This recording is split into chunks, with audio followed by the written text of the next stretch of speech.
तो बच्चों देखिए, जो आज का टॉपिक है हमारा, रिजॉल्विंग पावर ऑफ माइक्रोस्कोप। तो इससे पहले हमने रिजॉल्विंग पावर ऑफ टेलीस्कोप पढ़ा था। तो आज हम पढ़ेंगे resolving power of microscope. Resolving power of microscope पढ़ने से पहले हमको पढ़ना पड़ेगा लिमिट ऑफ रिजोल्यूशन। अगर लिमिट ऑफ रिजोल्यूशन हमें मिल गया तो आप जानते हैं रिजॉल्विंग पावर क्या होता है, is the reciprocal of the limit of resolution. ठीक है ना। तो आइए थोड़ा मैंने इसको डिफाइन किया है, आप देखें ये क्या होता है। इसमें लीनियर सेपरेशन निकालना होता था और टेलीस्कोप में हमने एंगुलर सेपरेशन निकाला था। ओके, तो आइए देखिए, थोड़ा मैंने इसमें लिखा था, तो ये देखिए क्या है। limit of resolution, the limit of resolution of a microscope is determined by the limit determined by the least permissible linear distance between two objects so that the two images appear just resolve।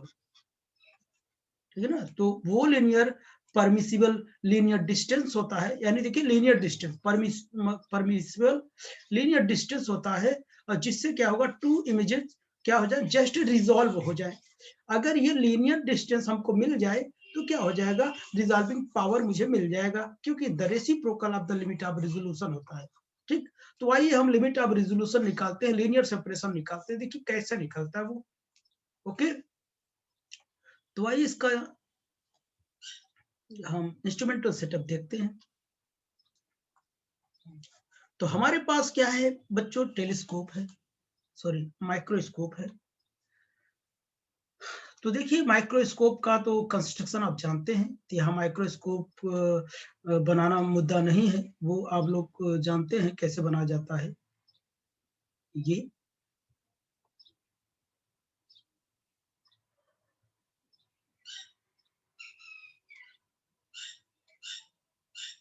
Objective lens है, M N है, M N है। ठीक, इसका centre है वो। ठीक है ना।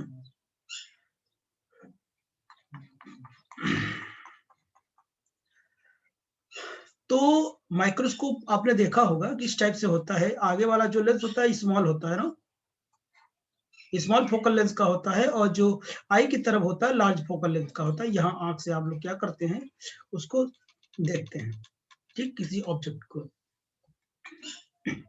तो अब यहाँ देखिए, यहाँ कोई दो ऑब्जेक्ट हैं जो वेरी क्लोज रखे हुए हैं। टू ऑब्जेक्ट है हमारे पास, कौन कौन, बी और ए।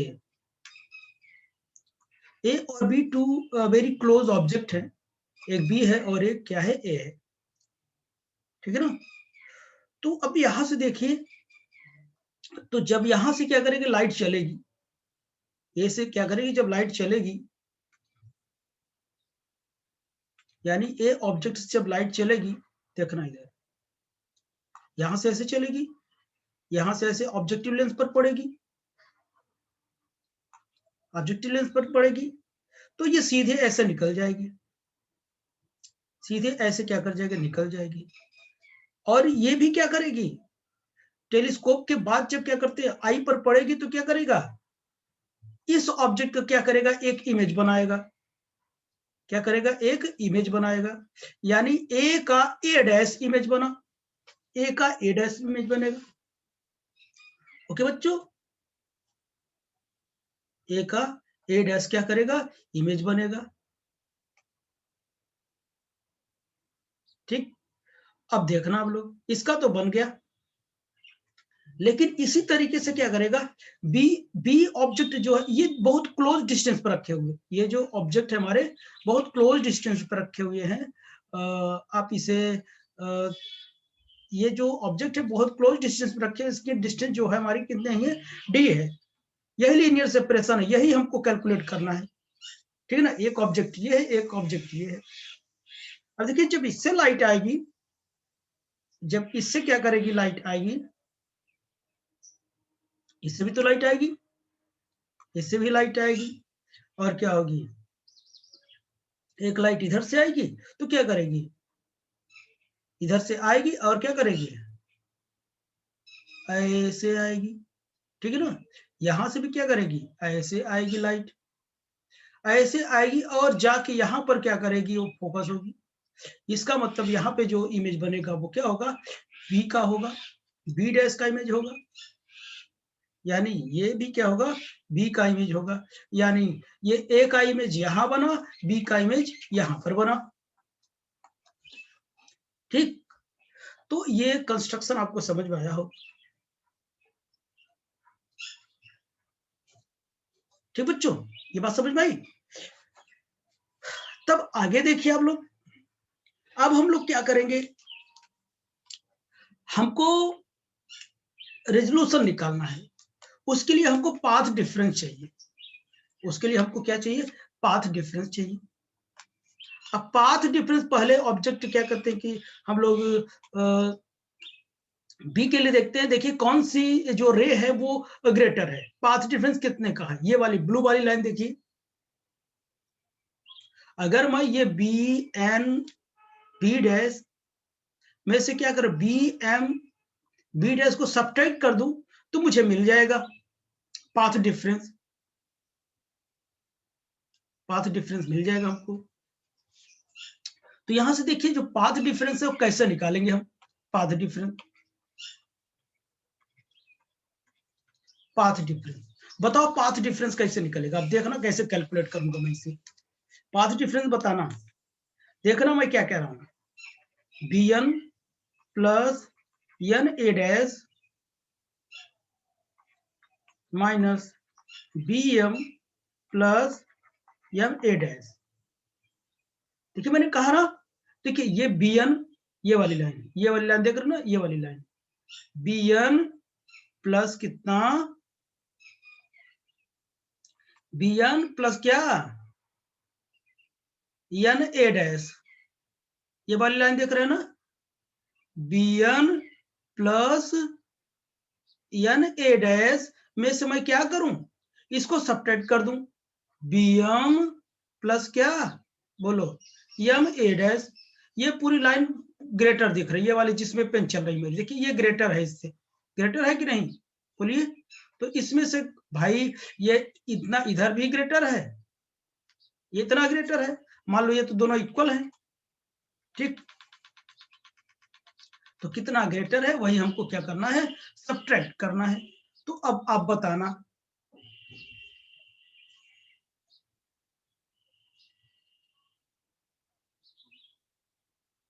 ठीक, तो आप लोग देखना,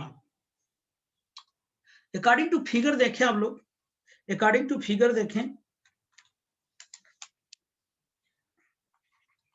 N A dash will be equal to M A dash, दोनों की पाथ इक्वल है क्या, देखो ये वाली लाइन देखो, ये वाली लाइन देखो, अरे ऐसे तो आ रही ना यार, ऐसे तो आ ही रही ना, दोनों दोनों पाथ इक्वल हैं, ये वाली देखो और ये वाली देखो, दिख रही ना। जब ये दोनों पाथ इक्वल है तो जैसा मैं यहां पर रखूंगा, इसमें जब रखूंगा इक्वेशन पर, देखो ये वाले दोनों लाइन कट जाएंगे, ये वाली देखो ये क्या, यानी और क्या हो जाएगी, हाँ मल्टीप्लाई करोगे तो एमिडा से कट जाएगी, तो बचेगी कितना पाथ डिफरेंस हमारा, बोलो पाथ डिफरेंस बचा कितना हमारा, पाथ डिफरेंस कितना बचा,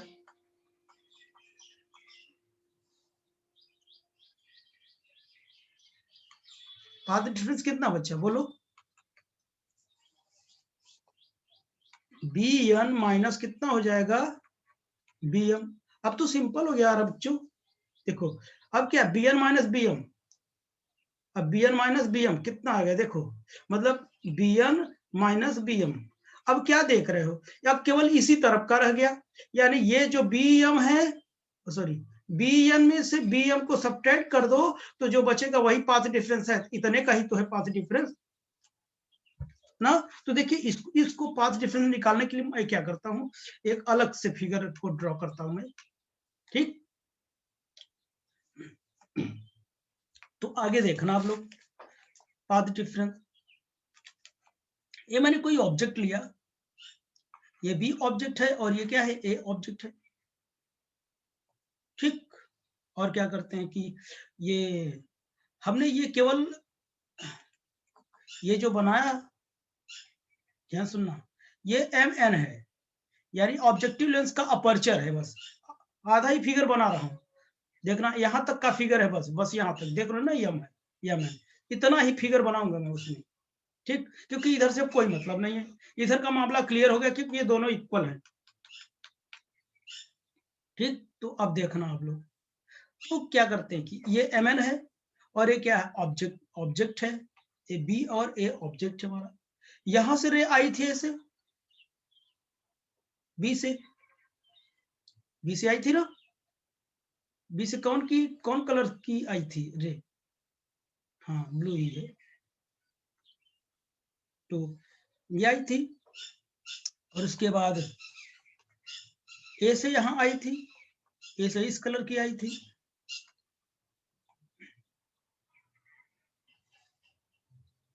ठीक। उसके बाद ए से कहां गई थी, ए से यहां आई थी, ठीक, ये ए से गई थी और ये सीधे भी थी, ठीक, ये सेंटर था, ओके। अच्छा, और बी से एक रे और गई थी, बी से यहां पर भी आई थी, ऐसे ऐसे आई थी, ठीक है ना, ध्यान से देखना कुछ गलत ना होने पाए। अच्छा, ये यम है, ये यन है, तो बताइए मैंने ये वाली लाइन लिया था, बी एन माइनस कितना बी एम, यही तो निकालना था ना, ये देखो बी एन माइनस कितना बी एम, यही तो निकालना है हमको, ठीक। उसके लिए मैं क्या करता हूं, ध्यान सुनना, उसके लिए मैं यहां क्या करता, पीछे लाइन ड्रॉ करता हूं, क्यों ड्रॉ करता हूं, पाथ डिफरेंस निकालने के लिए। अब ये क्या हो जाएगा, ये इसको बी एम पर एक परपेंडिकुलर लाइन ड्रॉ किया, यहां पर परपेंडिकुलर लाइन ड्रॉ किया, ये परपेंडिकुलर लाइन ड्रॉ किया इस पर, देखो, ठीक है ना, क्या किया, परपेंडिकुलर लाइन ड्रॉ किया, यानी इसको नेमिंग किया डी मैंने, और यहां भी एक परपेंडिकुलर लाइन ड्रॉ किया, इसका नाम दिया सी।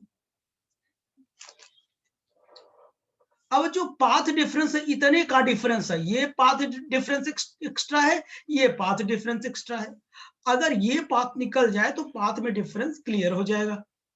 तो अब देखना तुम लोग, अब इसी पाथ डिफरेंस, यानी तुम लोग B N minus B M को अब क्या लिख सकते हो, बताना, ये पाथ डिफरेंस ही है, ठीक है ना, बी एन को क्या लिख सकते हो, बी एन को, ये देखो बी एन को क्या लिख सकते हो, फिगर में देखना,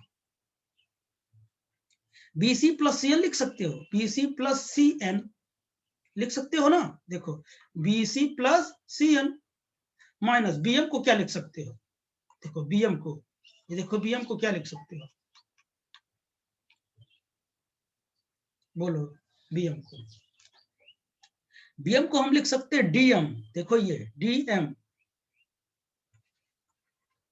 माइनस बोलो डी एम माइनस ये, तभी तो इतना आएगा, माइनस डी भी आएगा, ओके, यहां तक की बात क्लियर हुई।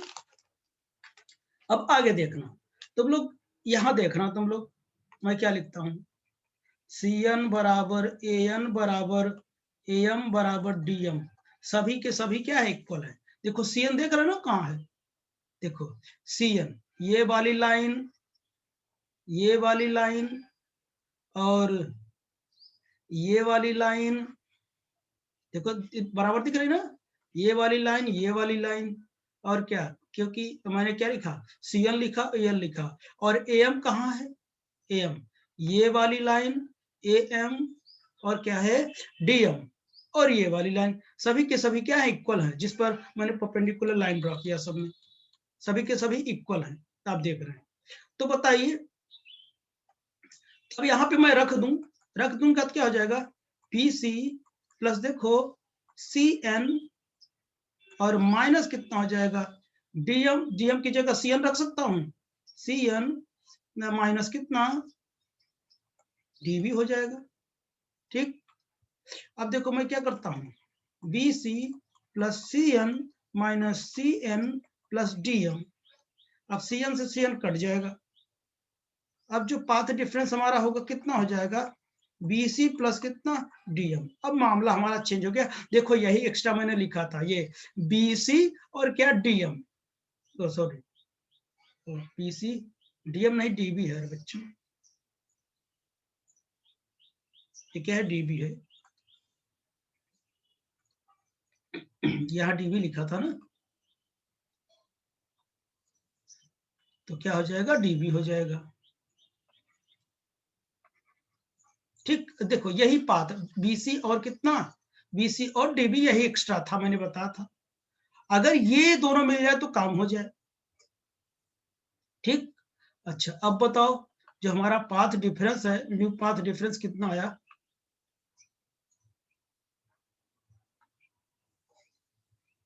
तो बताना। पाथ डिफरेंस अब हमारा कितना आया, पाथ डिफरेंस कितना आया हमारा, बोलो। BC प्लस कितना आया DB आया। अगर ये मिल जाए तो काम हो जाए। मैं एक बार फिर से यही बना देता हूं ताकि पेज मुझे पलटना ना पड़े। मैंने लिखा यहाँ पर B है और यहाँ पर क्या A है, यहाँ M है, N है, और B से इधर गई लाइट, B से इधर आई लाइट, और ये मैंने पीछे बैक किया, ये डली C D, और क्या है ये हमारे पास ये A है और क्या AN है ना, ये हमारा सेंटर है। तो अब देखो इसको मैंने अल्फा ले लिया, इसको भी मैंने अल्फा ले लिया। ठीक, हमको करना क्या, हमको यही तो निकालना है ना, ये साइड। तो बताइए इन ट्रायंगल बताओ, इसे क्वेश्चन नंबर फर्स्ट मान लेते हैं। In triangle ADB and ACB, ADB देखो ADB और ACB, तो साइन अल्फा बराबर क्या होता है, परपेंडिकुलर अपॉन DB बाई क्या, हाइपोटेनियस क्या होगा AB होगा ना इस ट्रायंगल में, देखो यानी BD बाई क्या होगा, हाइपोटेनियस कितना होगा AB हो जाएगा। और इसकी लेंथ मैंने AB की लेंथ बताया था कितनी है, AB की लेंथ कितनी बताया था, D बताया था। ठीक, अभी बताया। तो बताइए इसमें भी और साइन अल्फा, इसमें ACB में देखो क्या हो जाएगा, इसमें BC बाई कितना हो जाएगा AB हो जाएगा, यहां से DB कितना हो जाएगा AB साइन अल्फा, और इधर क्या हो जाएगा BC will be equal to क्या AB साइन अल्फा। AB की वैल्यू मुझे पता है, AB की वैल्यू मुझे D पता है साइन अल्फा, और क्या है जो BC है हमारा AB कितना है D साइन अल्फा। दो वैल्यूज हमको मिल गई। अब यहाँ पाथ डिफरेंस में रख देंगे, यानी BC भी मिल गया हमको, और क्या मिला बच्चों D भी मिल गया। अब पाथ डिफरेंस हमको मिल गया, ठीक है ना। अब मैं क्या करता हूँ, कैलकुलेट कर दूंगा। ठीक, कैलकुलेट कर दूंगा। तो अब पाथ डिफरेंस,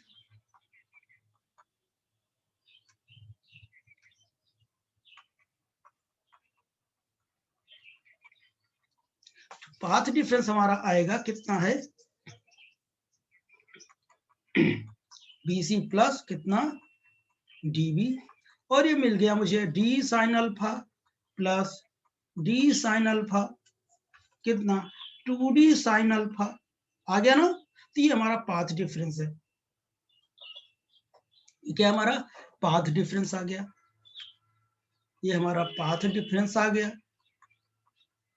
ठीक है ना। अच्छा, अब आप लोग ये देखें, तो हमारे इस फिगर में आप देखें, हमारे इस फिगर में देखें, अगर मैं इसे क्या करते यहां डिस्ट्रीब्यूशन करो इसमें बनाता, मैं यहां मैं डिस्ट्रीब्यूशन करो बनाता, ठीक है ना। जब डिस्ट्रीब्यूशन करो बनाता तो कुछ ऐसा ही तो बनता ना,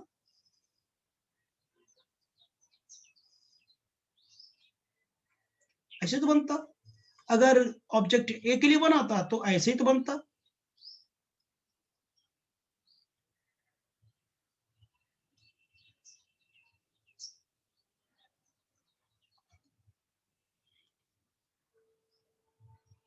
ऐसे तो बनता ना।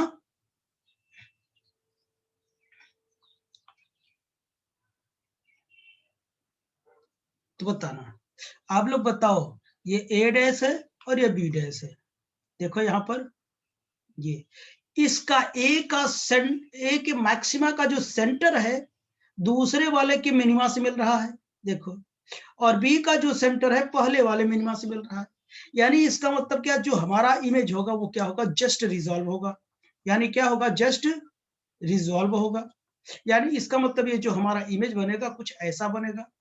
मैंने आपसे ये पहले भी बताया था, ठीक है ना। इसका मतलब ये कुछ ऐसा बनेगा, ये इसके सेंटर से पास करेगा, ये इसके सेंटर से पास करेगा, राइट। तो अब ये बात बताइए, जो इसका सेंटर है, जो A1 का सेंटर है, ए डैश का सेंटर है, बी के क्या है, मिनिमा से क्या कर रहा है, पास कर रहा है, देखो मिनिमा से। और पहले का वो दूसरे का जो सेंटर है वो क्या पहले की मिनिमा से पास कर रहा है, तो हर हाल में मिनिमा से पास कर रहा है कि नहीं,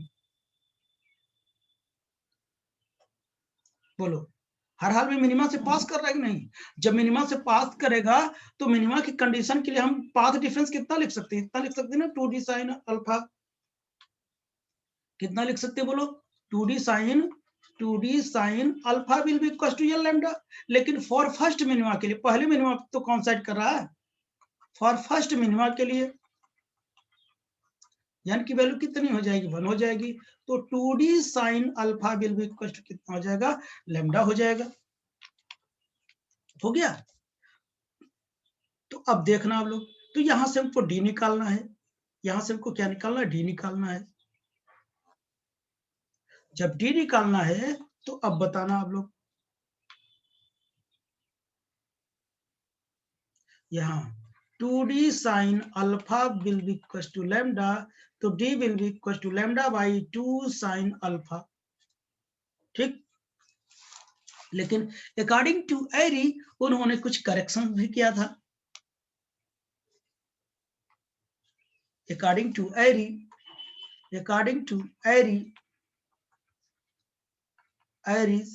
d will be equal to wavelength में कुछ क्या उन्होंने करेक्शन भी किया था, 2 साइन अल्फा। ये हमारा क्या हो जाएगा, लीनियर सेपरेशन हो जाएगा माइक्रोस्कोप के लिए। यानी इस लीनियर सेपरेशन पर टू जो हमारा पॉइंट ऑब्जेक्ट है वो क्या कर जाएगा, जस्ट रिजॉल्व हो जाएगा।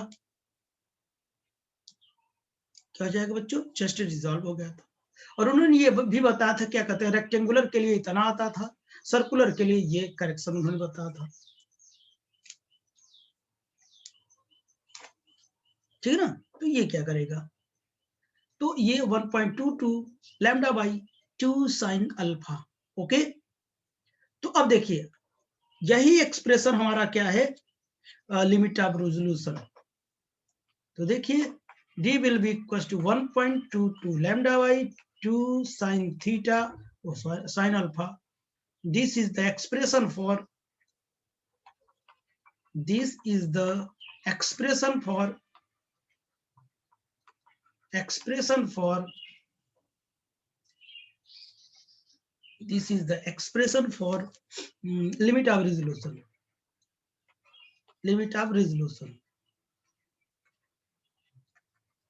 यानी ये किस क्या है, लीनियर सेपरेशन है, linear,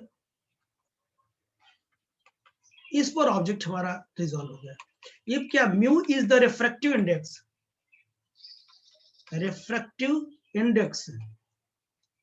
between objects and objective lens,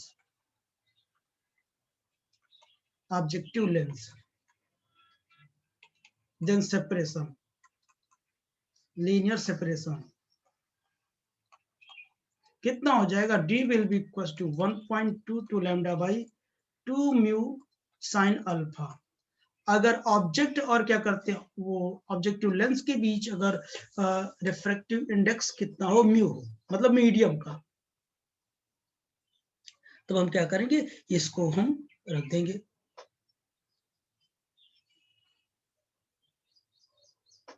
okay बच्चों,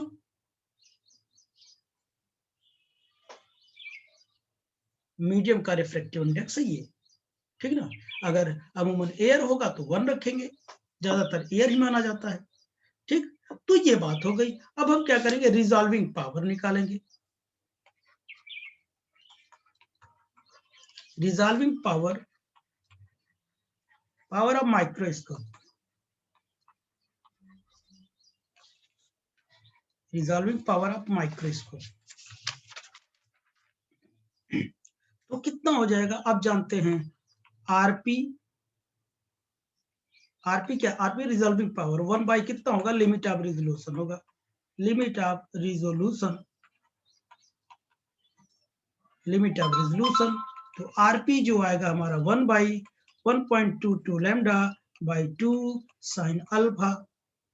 रिफ्रैक्टिव इंडेक्स को मैंने 1 मान लिया एयर के केस में। RP will be equal to 2 sine alpha by 1.22 lambda, ये हो जाएगा।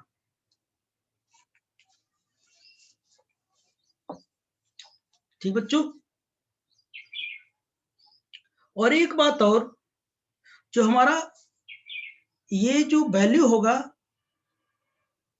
साइन अल्फा, इसको क्या बोलते हैं, न्यूमेरिकल अपर्चर कहते हैं। एक्सप्रेशन में जो क्या आता है कि एक्सप्रेशन में म्यू साइन अल्फा आता है, इसको क्या बोलते हैं, कॉल्ड न्यूमेरिकल अपर्चर।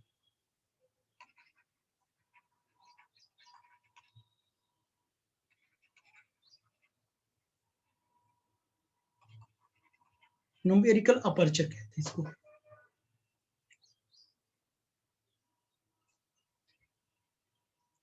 ठीक, तो आई होप कि ये टॉपिक आप लोगों को समझ में आया होगा ना।